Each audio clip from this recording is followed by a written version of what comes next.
Hola, ¿qué tal? Buena tarde, buen día, buena noche, dependiendo a la hora que me estés visualizando. Pues bueno, vamos a ver nuestra clase del día de hoy. Vamos a escuchar y ver la presentación. Esta clase está muy padre porque nos habla a nosotros de las desafíos, perdón, de los desafíos docentes y desafíos de la condición docente. Está padrísimo. ¿Por qué? Porque, bueno, nos habla en relación a lo que el docente se enfrenta día con día y no solamente el docente, sino los estudiantes. Ustedes como estudiantes, ¿qué se va presentando? ¿Qué van teniendo? Pero pues bueno, vaya a compartir en estos momentos. Creo que ahí ya se visualizan. Ahí está. Desafío de la condición docente. Hablar del desafío docente, estamos hablando nosotros, pues más que nada de la tarea que ustedes van a tener como pedagogos, de la tarea que van a tener al momento de actuar con un cierto grupo, número de personas con diferentes edades y muy importante, capacidades o habilidades cognitivas. Es por ello que aunque la presentación aquí me hable mucho de sí, la condición docente, el trabajar en equipo y todo esto, yo desde un punto muy personal, yo lo llevo un poco más allá. ¿Por qué lo llevo un poco más allá? Porque el principal desafío está no solamente que el alumno trabaje en equipo, etcétera, etcétera, etcétera, sino 2023 en adelante, el principal desafío ya es en una inclusión educativa. La inclusión, no, su servidor no habla de ley ni, bueno, todo ese tipo o forma de habla que se está utilizando, sino que inclusión es el trabajar con estudiantes con habilidades cognitivas diferentes. No voy a decir capacidades ah, menor, no, eso no, habilidades, capacidades diferentes que nosotros vamos a tener en el aula de clase. No solamente hablar de un estudiante con TDA o TDAH o síndrome de Down, etcétera, etcétera, o autismo, perdón, espectro autismo, este sino que nosotros vamos también desde un alumno superdotado, aquel estudiante que a lo mejor me acaba las tareas súper rápido y me es muy difícil trabajar con él en ocasiones. ¿Por qué? Porque se aburre el estar esperando a sus compañeros o viceversa, ¿verdad?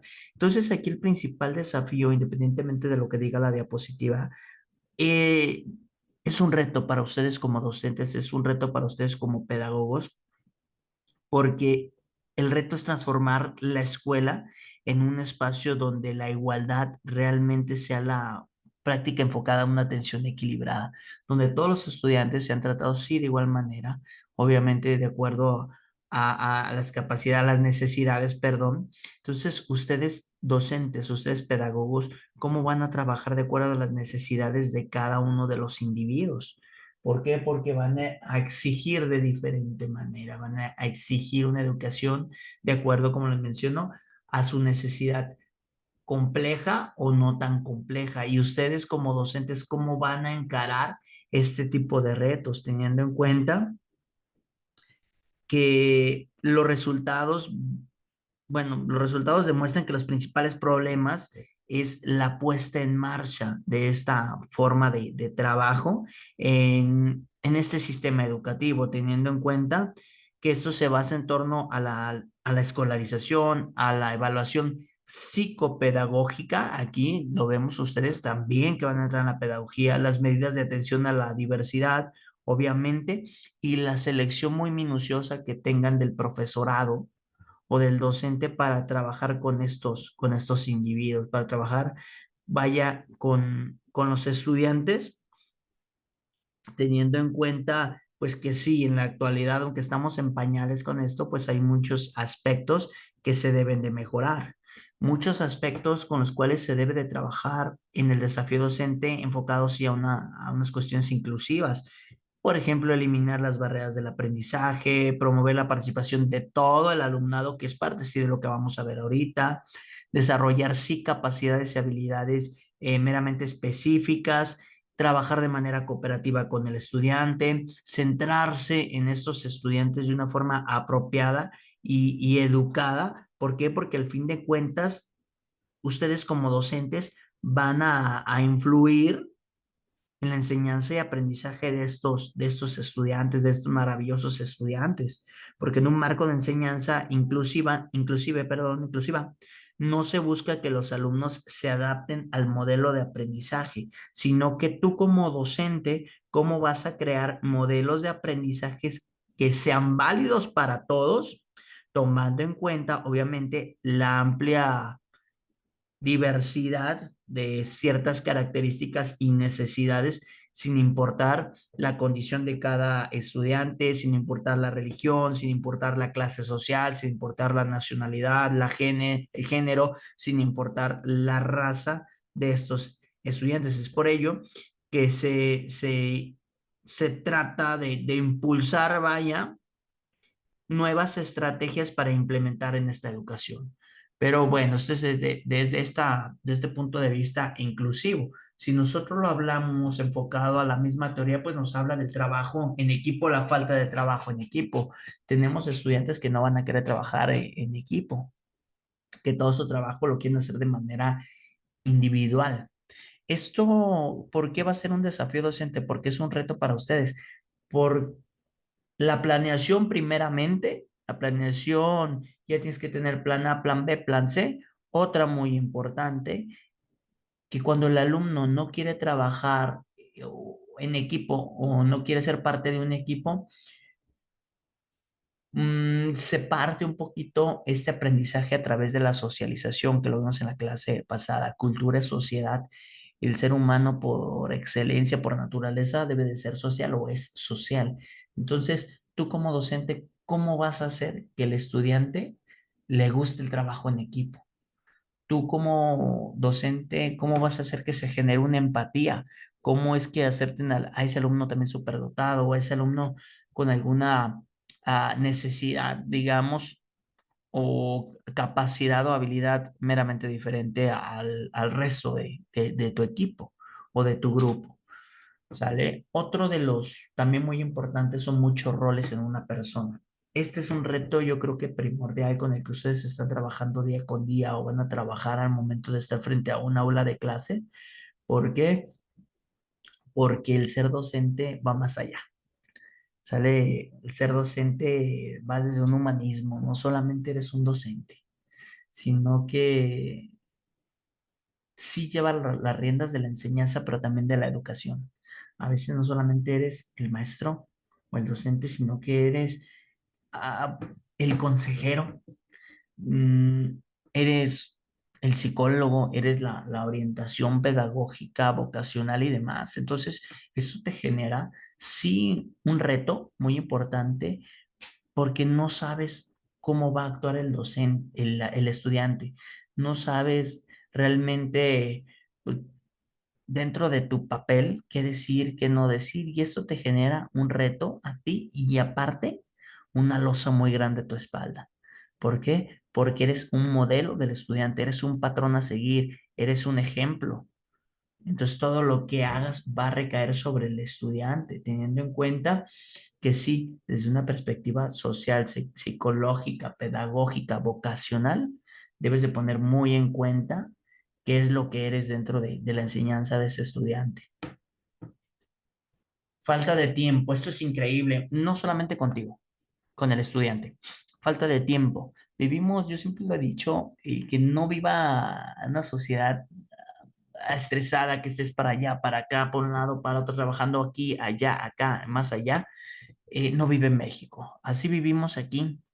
Así vivimos aquí nosotros, en donde sí el alumno carece de tiempo y más que nada aquel estudiante, digamos, en niveles un poquito superiores, un nivel medio superior, bueno, a lo mejor desde la secundaria, un nivel medio superior, un nivel superior, donde le dejas alguna actividad al estudiante para que haga en casa alguna lectura y por tiempo no lo puede hacer porque trabaja, porque ya mantiene una familia, porque estudia a lo mejor otra cosa. Entonces, aquí los ritmos no nos dan, ¿sale? Los ritmos no les dan al estudiante y a ti como docente, donde trabajas por la mañana en Universidad Azteca, por la tarde tienes que emigrar a otra institución, entonces falta de tiempo, lo que cae hay una falta a lo mejor también de organización, de planeación y demás. Y esto, pues al fin de cuentas, va mermando un poquito nuestro trabajo. A lo que voy con esto, dentro del desafío, pues nosotros tenemos que planear, tenemos que organizarnos de una manera correcta. Ahora, aparte de estos desafíos que yo les menciono, el penúltimo desafío que mencioné, que era los roles. O sea, tú tienes o quieres agarrar varios roles, o ya el alumno te tomó con sus varios roles como su consejero, su oyente, y tienes que tener la comunicación apropiada. El alumno ya viene con otra cosa, que es una tensión. Y aquí lo menciona, tensión con los padres. ¿Sale? Y esto ocurre mucho en la primaria, secundaria y preparatoria, teniendo en cuenta que eh, el padre, el tutor, empieza a generar mayor presión con el estudiante por el comportamiento, por las calificaciones, porque el niño ya va creciendo, entonces le empiezan a exigir un poco más. Y aquí tú como docente sí inmiscuyes un poquito sentimientos, emociones, en donde pues debes de poner una balanza, un equilibrio entre los padres, el estudiante, y sí ser muy claro, pero teniendo en cuenta que siempre la relación profesor y padres, pues no va a ser sencilla. ¿Por qué? Porque hay veces, bueno, va lo contrario, a lo mejor aquí tú al alumno le exiges, o hay veces que le exiges un poco más y el padre pues no está muy conforme con esta situación, o el padre piensa que le estás exigiendo demasiado, o viceversa. Entonces hay tensión de los padres hacia el alumno te utiliza a ti dentro de otro de los roles, o la otra muy importante, tensión de los padres con el docente, por la forma en la cual trabaja, por cómo exige, por si exige, no exige, las actividades que deja, las actividades que no deja, el cambio que se va generando en el mismo estudiante. Y lo dijimos ahorita, la planeación, la falta de planeación. Dentro de la falta de planeación, yo siempre he dicho, la planeación es la base de todo. Antes de iniciar una clase, debes de planear cómo la vas a llevar. Una planeación muy importante que lleva fecha, tiempo que te va a requerir cierta actividad, el tema, subtema a desarrollar, los objetivos de cada uno del tema que estás tú visualizando, esto para que no se te salga de control, el material que vas a utilizar, las actividades de aprendizaje y la actividad de evaluación. Debes de tener muy en cuenta todos y cada uno de estos puntos para poder trabajar con un grupo. ¿Por qué? Porque si tú no llevas una planeación, obviamente esto empieza a mermar, obviamente, la actividad dentro de un aula de clases. Entonces, en la actualidad, debes de tener muy en cuenta cuál es el material que vas a utilizar, cómo lo vas a utilizar, el grupo con el cual vas a trabajar, porque no todos los grupos son iguales. Entonces, con cada uno de los estudiantes, perdón, o grupo de estudiantes, vas a planear de diferente manera. Pero obviamente porque lo mencioné aquí en la actualidad, entonces todo esto va cambiando constantemente. La planeación es la base de todo. Si tú no planeas, es un reto que no vas a cumplir, es un desafío que tú no vas a estar cumpliendo. Otro, como parte de dentro de la planeación, la organización, están los trámites y los reportes. Aquí lo menciona, usualmente los docentes deben de elaborar reportes o hacer trámites que den cuenta del trabajo con los estudiantes. Es un desafío. ¿Por qué? Porque es un cambio de hábito. ¿Por qué? Porque es una tarea, es parte de la disciplina que debemos de tener. Por ejemplo, Universidad Azteca les pide a los docentes una planeación, cómo se va a ir trabajando de acuerdo a los días. Y no solamente esto, nadie me va a decir si sí se cumplió la planeación o no. ¿Qué me va a decir? El trabajo del profesor, que es un proceso meramente interno. ¿Cómo es esto? Se le pide un avance programático donde el docente me diga si se llevó a cabo, no se llevó a cabo, las tareas que se programaron para los días de clase, día, tiempo y espacio, y el esfuerzo adicional como parte de como parte de las observaciones, perdón. Entonces, esto es un desafío. ¿Por qué? Porque el docente por flojera dices, oh, qué flojera nombrar lista. No, mejor así me voy a clase. No nombro lista. qué flojera hacer un avance programático. No, así ya lo tengo en la planeación y esto va mermando tu actividad docente. Entonces, son trabajos o son trámites que sí se hacen de manera interna, va a depender de cada una de las instituciones, pero vamos a lo mismo, la capacidad de adaptación que yo tenga. Otro muy importante, muchos le llaman lamebotas y demás, pero satisfacer a los jefes, a las autoridades y a los alumnos. Cuando quieres nada más satisfacer al jefe, ¿qué pasa? Pues estás dejando de lado alguna otra parte dentro de nuestro organigrama. ¿Sale? Te pierdes en satisfacer solamente a un individuo. Entonces debes de poner un equilibrio entre sí tu jefe, tu coordinador, tu director, un equilibrio entre rectoría a la mejor y también un equilibrio entre los alumnos, de tal manera que tú vas a distribuir estas actividades o estos tres grupos de personas, obviamente evalúas cómo es el comportamiento o cómo te vas a comportar con cada uno de ellos, teniendo en cuenta, como aquí lo menciona, los profesores pueden sentir que cada vez se espera más de ellos, pero no siempre son retribuidos o con los recursos para lograrlo.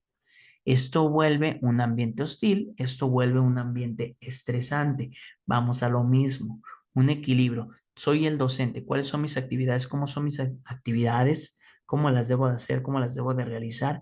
Y obviamente hacerlas en tiempo y forma, a tal grado que yo no exija más porque, bueno, estoy satisfaciendo a mi jefe, o sea, le doy tiempos extra y demás, pero pues él no me los pide solamente por satisfacerlo o le doy más tiempo a mis estudiantes solamente por satisfacerlo, debo de tener yo un equilibrio, pero vamos, es el desafío que ustedes deben de tener. Adaptación de los estudiantes. Perdón, aquí ya me pasé, ya le ando poniendo gracias. La adaptación de los estudiantes, esto es muy importante, donde en una adaptación estudiantil, mm, tú debes de poner muy en claro las actividades que vas a realizar, teniendo en cuenta que en cada una de las aulas vamos a tener distintos estudiantes con necesidades, capacidades y habilidades diferentes, diferentes personalidades, intereses totalmente diferentes y formas de aprender que van a diferir de un estudiante a otro. Es por ello que tú debes de generar este entorno o esta capacidad de aprendizaje de acuerdo, ya lo vimos, a las teorías, a la teoría de las inteligencias múltiples. Sabemos que tenemos que tener un estudiante kinestésico, uno visual, uno auditivo, etcétera, etcétera. Entonces, yo debo primeramente de conocer a mi grupo. ¿Para qué? Para ver cómo se van a adaptar todos y cada uno de estos estudiantes a las actividades que yo estoy realizando. Entonces, ese es el reto. Maestro, entonces el reto es hacer una actividad diferente para cada estudiante. No, aquí el reto es una actividad donde englobe, donde todo el grupo a la mejor trabaje a la par o que cada uno funja o se sienta parte importante del aula de clase de acuerdo a sus habilidades y capacidades. A lo mejor la niña que le está pegando allá, que está aplaudiendo, mira, a lo mejor a ella le gusta la música, a lo mejor el niño de ella que está brincando, pues mira, a lo mejor él lo pongo a bailar, pero con el entorno apropiado, adecuado, para que el aprendizaje realmente sea significativo. Y yo lo dije la vez pasada, para que un aprendizaje sea significativo, yo debo de tener muy en cuenta que la educación sirve para transformar. Y ese es el aprendizaje significativo. Transformas. ¿Qué transformas? La forma de pensar, de sentir, de actuar y de vivir dentro de una sociedad. ¿Qué vas a transformar? Un estado actual para un estado mejor. Ese es el plan, un estado mejor donde tengas pensamientos o el estudiante tenga pensamientos creativos, positivos, críticos, siempre enfocados o respetando una ética y una moral para que el estudiante tenga éxito, para que el estudiante tenga una autorrealización, para que el estudiante tenga felicidad y de esta manera trascienda de una manera muy importante dentro de un mundo complejo, de un mundo difícil. Prácticamente aquí termino mi participación, mi exposición y les agradezco a todos y cada uno de ustedes. Muchísimas gracias.